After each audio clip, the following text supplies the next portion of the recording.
같이 이 은혜로운 일에도 풍성하도록 하십시오.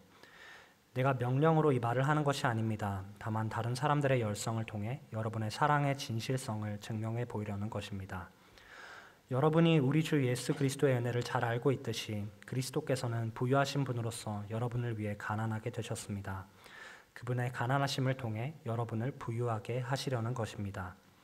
이 일에 대해 내가 조언합니다. 이 일은 여러분에게 유익하며 이미 1년 전부터 여러분이 원해서 행해온 일입니다. 그러므로 이제 마무리를 잘 하십시오. 여러분이 자원해 하는 것을 마무리하되 여러분이 가지고 있는 것으로 하십시오. 만일 무엇보다 여러분에게 자원하는 마음이 있다면 하나님께서 그 가진 대로 받으실 것이요 가지지 않은 것까지는 받지는 않으실 것입니다. 이는 내가 다른 사람들은 편안하게 하고 여러분은 공고하게 하려는 것이 아니라 도리어 공평하게 하려는 것입니다. 지금 여러분의 넉넉한 것으로 그들의 궁핍을 채워주면 후에 그들의 넉넉한 것이 여러분의 궁핍을 채워주어 서로 공평하게 될 것입니다. 다 함께 읽도록 하겠습니다. 기록되기를 많이 거둔 사람도 남지 않았고 적게 거둔 사람도 모자라지 않았다고 한 것과 같습니다. 아멘.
하나님 아버지, 우리 가브리엘 찬양대 찬양 고백처럼 내 마음에 참 평화가 있는 주님을 찬양하는 우리의 입술의 고백들이 늘 넘쳐나는 우리의 삶의 고백들이 있을 수 있도록 우리 모든 사부 예배드리는 주의 귀한 백성들을 선하게 인도하여 주시옵소서.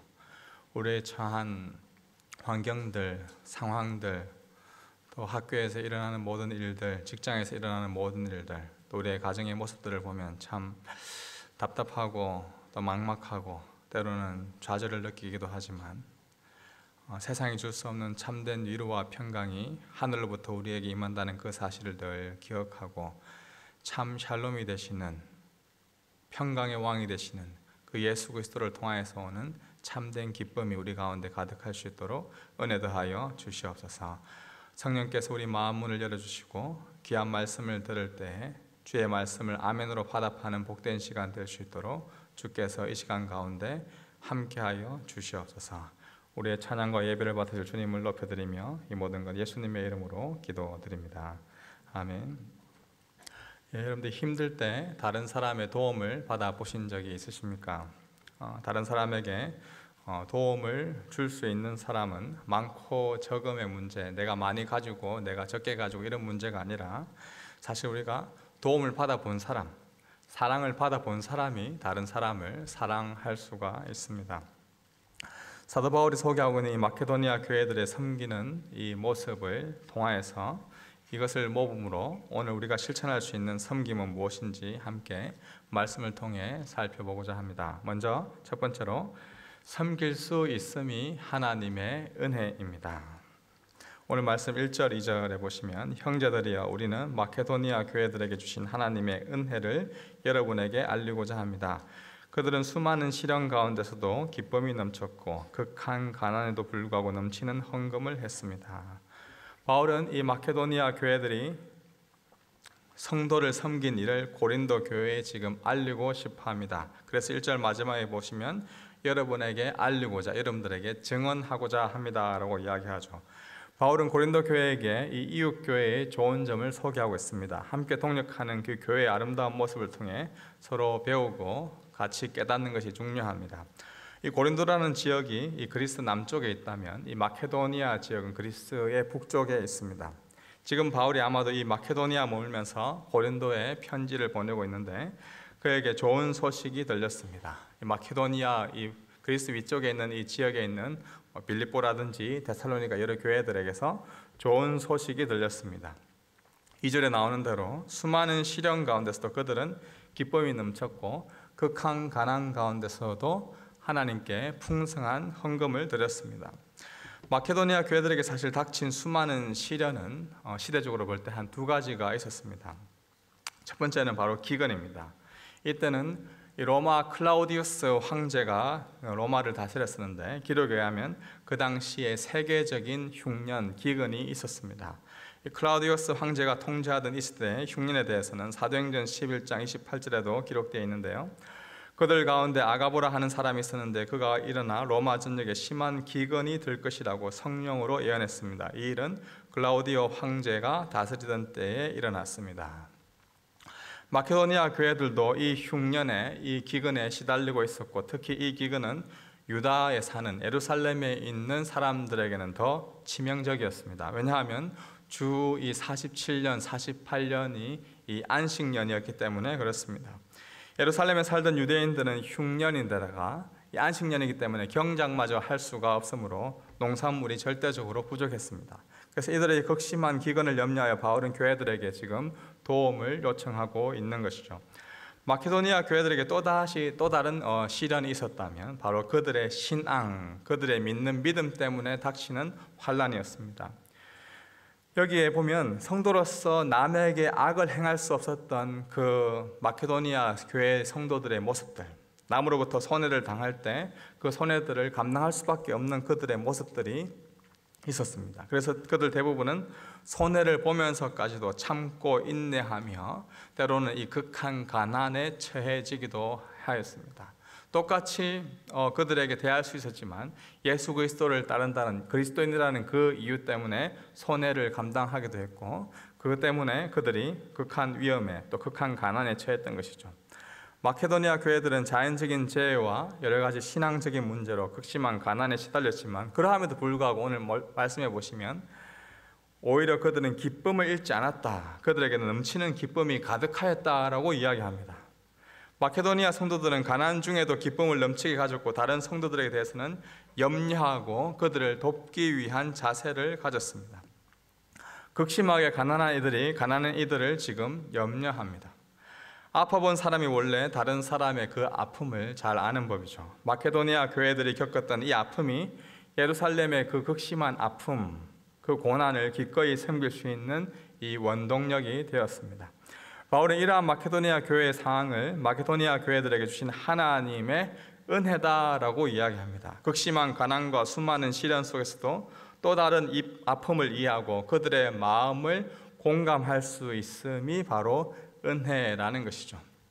다른 사람의 아픔을 보고 그들의 아픔을 이해할 수 있는 것, 이것이 바로 하나님의 은혜입니다. 이기주 작가의 언어의 온도라는 책에 이런 이야기가 나오는데요. 할머니와 손자에 대한 이야기가 이렇게 나옵니다.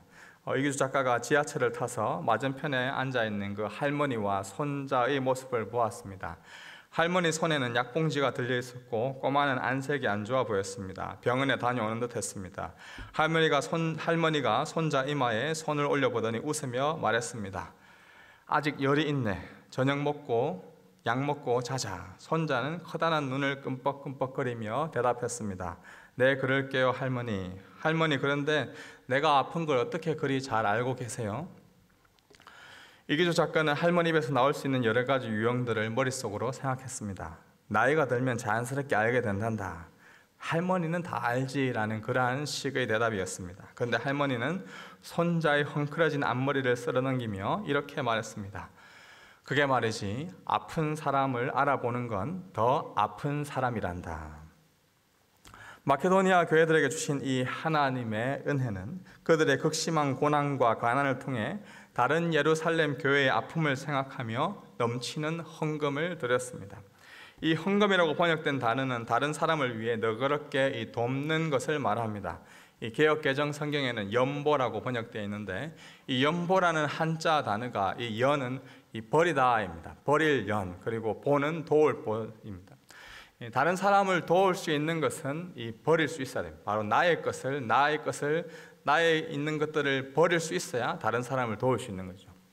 그래서 연보라는 그 단어를 사용하는데요. 누군가를 위해 자신을 희생하고 누군가를 위하여 자신의 것을 내려놓을 때 다른 사람을 도울 수 있는 이러한 삶을 가질 수 있는 것이죠. 곧 이것이 뭐야말로 하나님의 은혜다라고 이야기합니다. 내가 계속 움켜쥐고 내가 계속 가지고 있는 것이 은혜가 아니라 다른 사람을 위해서 나의 것을 버릴 수 있는 것, 다른 사람을 기꺼이 도와줄 수 있는 그러한 마음이 자연스럽게 나에게 드는 것이 하나님의 은혜다라고 이야기합니다. 여러분에게 넘치는 하나님의 은혜가 있습니까? 주위에 다른 사람을 섬길 수 있는 마음, 그들을 위해 넘치는 헌금을 드릴 수 있음이 하나님의 은혜입니다. 마케도니아 교회들의 헌금은 최악의 가난한 상태에서 실천되고 있었습니다. 그들은 구제할 시간을 뒤로 늦추지 않았습니다. 좀 더 넉넉해지고 여유가 생기면 구제할 수 있겠다는 생각이 마케도니아 교회들에게는 전혀 없었습니다. 그들은 최소한의 형편에서 이 최대의 헌신을 드렸던 것입니다. 마케도니아 교회들은 자신에게 닥친 최악의 마이너스에서 다른 이를 위한 최대의 플러스를 성취한 것이죠. 다른 사람을 섬길 수 있는 것, 다른 사람을 향해서 섬길 수 있는 마음이 든다는 것 자체가 여러분들에게 은혜임을 기억하십시오. 두 번째로 이 섬김은 하나님의 뜻에 따라 자진해서 스스로 하는 것입니다. 한마디로 섬김은 하나님의 뜻에 따라 자진해서 하는 것을 이 고린도서 8장 3절에서 5절에 이렇게 기록하고 있는데요. 보십시오. 내가 증언하는데 그들은 힘 닿는 대로 했을 뿐 아니라 힘에 부치도록 자진해서 했습니다. 그들은 이 은혜와 성도의 섬기는 일에 참여할 수 있도록 우리에게 간곡히 부탁했습니다. 그들은 우리가 바라는 대로가 아니라 자신을 먼저 주께 드리고 하나님의 뜻을 따라 우리에게도 헌신했습니다. 바울은 마케도니아 교회들이 성도를 섬겼던 그 자세에 대해서, 태도에 대해서 지금 서술하고 있습니다. 먼저 그들은 힘 닿는 대로 했을 뿐 아니라 힘에 부치도록 자진하여 헌금을 합니다. 그들은 최선을 다하여 자원하여 자발적으로 헌금에 참여하였습니다. 마케도니아 교회들은 먼저 다른 성도들의 연약한 상황에 대한 정보를 들었을 것입니다. 그들은 그 소식을 무심코 지나치지 않았고 자발적으로 성도들을 섬기는 그 일에 동참합니다. 그리고 이러한 성도를 섬기는 일이 다른 이들이 함께 참여할 수 있도록 이 바울에게 간곡히 부탁을 하죠.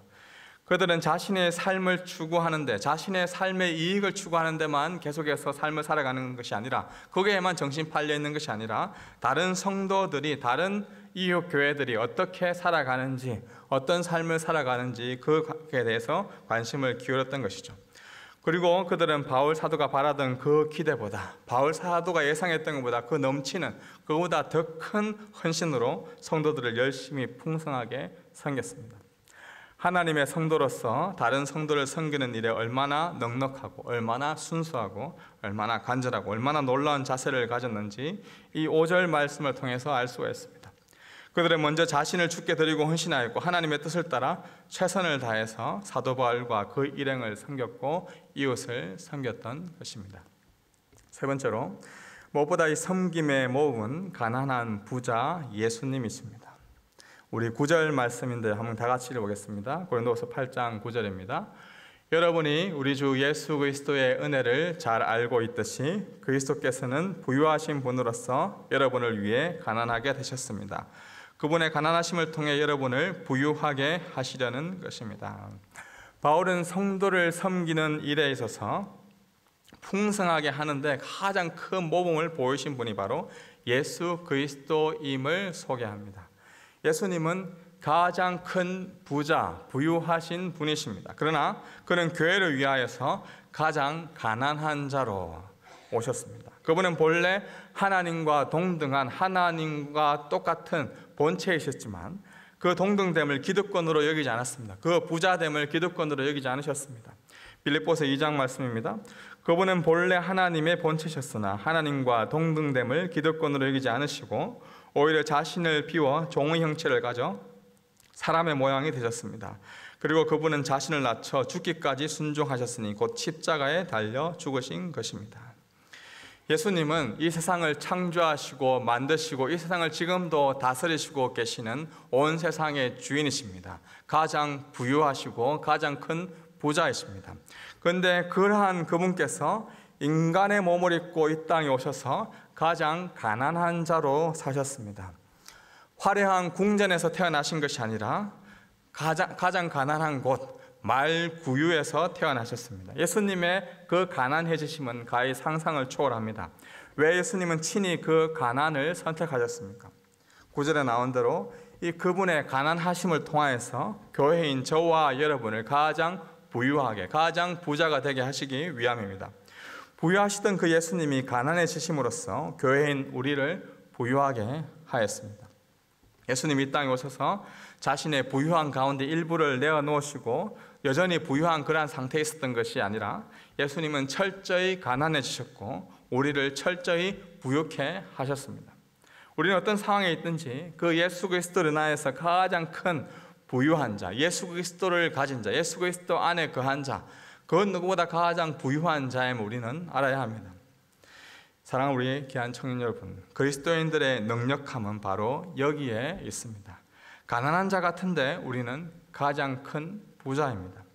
가난한 자 같으나 많은 사람을 부유하게 할 수 있는 능력이 예수 그리스도를 가짐으로 우리에게 있습니다. 고린도후서 6장 10절에 바울이 이렇게 고백하고 있는데요. 우리 한번 같이 읽어보겠습니다. 근심하는 사람 같으나 항상 기뻐하고 가난한 사람 같으나 많은 사람을 부유하게 합니다. 아무것도 없는 사람 같으나 모든 것을 가진 사람입니다. 정말 예수 그리스도로 충만한 사람은 별 볼 일 없는 사람 같은데 정말 유명한 사람 같고 정말 가진 것이 없는 사람 같은데 예수 그리스도로 충만한 사람은 정말 마음에 평안함이 있고 즐거움이 있고 참된 안식이 있고 부자로서의 삶을 살아가는 그러한 모습들을 볼 수가 있습니다. 가장 큰 부자이지만 가장 가난한 자로 이 땅에 오신 그 예수님의 은혜로 우리 또한 가장 큰 부자가 되었다는 그 사실을 기억하십시오. 내 안에 예수 그리스도가 계신다는 것 자체가 가장 큰 부유함임을 잊지 마시기 바랍니다. 예수님이라는 가장 큰 부유함을, 부자가 되심을 여러분들 가지셨습니까? 많은 사람을 가장 부유하게 하는 그 일을 힘써 잘 감당하는 예수 그리스도를 통하여서 우리 다른 사람을 섬길 수 있는 그런 넉넉함이 있기를 소망합니다. 이어지는 말씀을 보면 고린도 교회가 1년 전에 시작한 일을 다시 기억시켜주고 있습니다. 고린도 교회가 지금 해야 할 일이 무엇인지 바울은 다시금 이야기하는 거죠. 바로 예루살렘 교회를 위한 헌금을 드리겠다는 그 마음들을 잘 마무리할 것을 권면합니다. 바울이 이렇게 말하는 이유는 바로 공평하게 하시는 그 하나님의 원리에 따라 말해주고 있는데요. 13절 이하에 보시면 이는 내가 다른 사람들을 편안하게 하고 여러분은 공고하게 하려는 것이 아니라 도리어 공평하게 하려는 것입니다. 지금 여러분의 넉넉한 것으로 그들의 궁핍을 채워주면 후에 그들의 넉넉한 것이 여러분의 궁핍을 채워주어 서로 공평하게 될 것입니다. 기록되기를 많이 거둔 사람도 남지 않았고 적게 거둔 사람도 모자라지 않았다라고 한 것과 같습니다. 세상에 있는 모든 교회는 바로 하나님의 교회입니다. 교회의 머리 대신 그 예수님 안에서 이 땅의 교회는 단 하나밖에 없습니다. 어떤 지역교회도 우리는 소홀히 할 수가 없죠.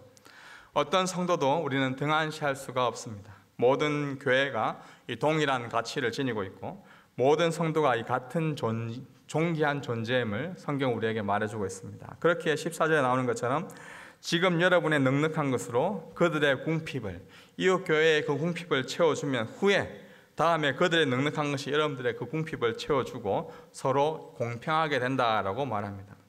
바울은 이러한 것이 바로 구약의 원리에서 찾아낼 수가 있죠. 출애굽기 16장 18절을 인용하여서 이스라엘 백성들을 광야에서 인도해 내셔서 그들을 공평하게, 그들을 모두를 먹이시고 입히시고 그들을 광야 생활 가운데 인도하셨던 그 하나님께서 지금 교회로 부름받은 그 모두를 공평하게 서로를 채워주시는 그 하나님의 은혜의 원리를 지금 설명하고 있습니다. 사랑하는 청년 여러분, 하늘의 교회 청년부는 우리 하늘의 교회 청년들만을 위해 존재하지 않습니다. 오클랜드에 있는 또 다른 교회와 그들의 필요를 채워주기 위해 사실 우리는 존재하는 것입니다. 하나님의 공평케 하시는 그 원리는 우리만 배불리 먹는 것을 경계하고 있습니다. 지역교회의 다른 교회 가운데 궁핍함이 있다면 그들의 필요를 채워주고 그것을 통해 공평케 하시는 그 하나님의 원리를 이 땅 가운데 실현하는 것, 그것이 하나님 나라의 원리이고 그것이 바로 우리 하늘의 교회에 주신 사명입니다. 그 귀한 일을 잘 감당하는 우리 모든 청년부가 되기를 주님의 이름으로 축복합니다. 우리 시간 영상 하나 보았으면 좋겠는데요. 한국 땅에 100여 년 전에 오셔서 한국을 열심히 섬기셨던 우리 서서평 전사님에 대한 이야기인데 잠시 보고 말씀을 마무리하고자 합니다.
네, 우리 120여 년 전에 한국 땅에 오셔서 섬기셨던 서서평 전사님, 이분은 알려져 있지만 사실 많은 선교사님들, 또 양화진에, 서울에 있는 양화진에 가서 묘지에 보면 참 우리가 이름 모를 선교사님들이 참 많이 계십니다. 그분들의 그 빛도 없이 이름도 없이 섬기셨던 그 섬김과 헌신으로 말미암아 가난한 예수로, 가난한 부자로 이 땅에 오신 그 예수 그리스도를 닮으신 많은 선교사님들의 그 헌신으로 말미암아 사실 우리 할아버지, 할머니들이 신앙을 가지셨고, 또 우리 부모님들이 그 신앙을 가진 것들이 여러분들에게 지금 전수되고, 그것들을 지금 우리가 전수받고 신앙생활을 하고 있는 것입니다. 어떻게 보면 여러분들이 오클랜드 땅에서 학생으로 공부를 하고 있고 직장 생활을 하고 있다는 것, 전 세계에서 가장 잘 사는 사람 중에 한 명입니다. 지금도 여전히 전쟁 가운데서 가지고 있던 재산들을 잃어버리고 터전들을 잊어버리고 이웃으로 이동할 수밖에 없는 그런 사람들, 또 가족을 잃어버리고 사랑하는 사람을 잃어버리고 이곳저곳으로 흩어질 수밖에 없는 사람들이 세계 곳곳에 있습니다. 오늘 일어나면 무엇을 먹을까? 누구에게 무엇을 구걸할까라고 심히 염려하는 분들이 우리 주위에 많이 있습니다. 참 말씀을 준비하면서 우리가 너무나 부유하게 살고 있는 것 자체가 정말 참 죄송하다라는 그런 생각들을 많이 하게 되었습니다. 그러나 감사하게도 또 아직까지도 우리가 참 희망이 있는 것은 우리의 이웃들을 위하여서, 또 우리 많은 섬기는 사람들을 위하여서 자신의 것을 내어놓는 그러한 많은 청년들, 많은 귀한 믿음의 우리 형제 자매들이 이 땅 가운데 있다는 것 자체가 참 감사한 일인 것 같습니다. 여러분들에게 다른 사람보다 더 많은 연봉을 받습니까? 그것이 여러분들의 것이 아니라 다른 사람을 섬기기 위해 하나님께서 더 많은 돈을 주셨다는 그 사실을 기억하시기 바랍니다. 여러분들이 다른 사람보다 더 많은 시간을 가지셨습니까? 다른 사람을 위해서 더 헌신하라고 하나님께 주신 시간임을 기억하시기 바랍니다. 다른 사람은 모르겠는데 나는 다른 사람보다 음악적 재능이 있다, 미술적인 재능이 있다, 다른 사람보다 더 뭔가에 더 재능과 은사가 있다고 생각하십니까? 그것이 바로 하나님께서 다른 사람을 섬기기 위해서 여러분들에게 주신 것입니다. 그것을 통하여서 다른 사람을 섬길 때 사실 우리가 우리의 것들을 다 내려놓고 가진 것들을 버리고 다른 사람을 도울 때 주시는 하나님의 은혜가 있습니다. 예수님께서 우리에게 말씀하시기를 마태복음 5장에 보시면 팔복, 우리가 받는 참 복되도다, 참 복 있는 사람이다 라고 말씀하실 때 가장 먼저 이렇게 말씀하시죠. 심령이 가난한 자는 복이 있나니 천국이 그들의 것입니다. 여러분들 이 땅 가운데 살면서 하나님의 나라, 천국이 어떤 곳인지 잘 모르시는 분이 계십니까? 우리의 마음이 너무나 무거워서 그렇지 않습니까? 우리는 마음이 너무나 많이 가져서 그런 것 아닙니까? 심령이 가난해질 때, 다른 사람을 위해서 우리의 가진 것들을 내려놓을 때 우리 가운데 천국이 임할 것입니다. 그 은혜들을 누릴 수 있는 우리 모두가 되기를 주님의 이름으로 축복합니다. 기도하겠습니다. 하나님,